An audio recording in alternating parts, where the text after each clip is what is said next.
So this conference is happening at the right time when the industry is going through a lot of regulatory challenges and both in terms of safety and emissions regulations are happening.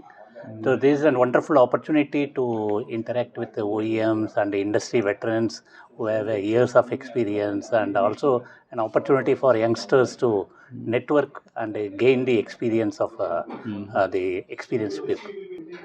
Industry now in India, many companies are moving uh, from inspection-driven quality to process-driven quality, and we are moving towards building a zero-defect culture across the organization.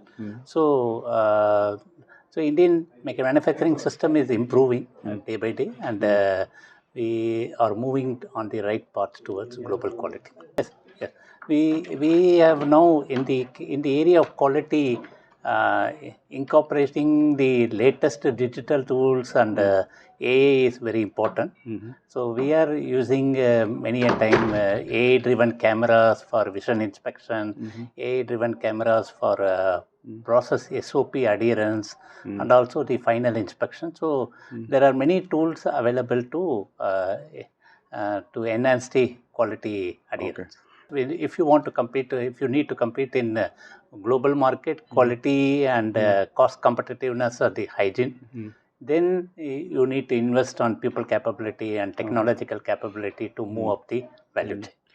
So in terms of improving the process capability, one important measure we are focusing is any process we have to reduce the variability, and for that we need to upgrade the process, or automate the process, or automate the inspection, and so in order to reduce the variability. These are all the measures we are using.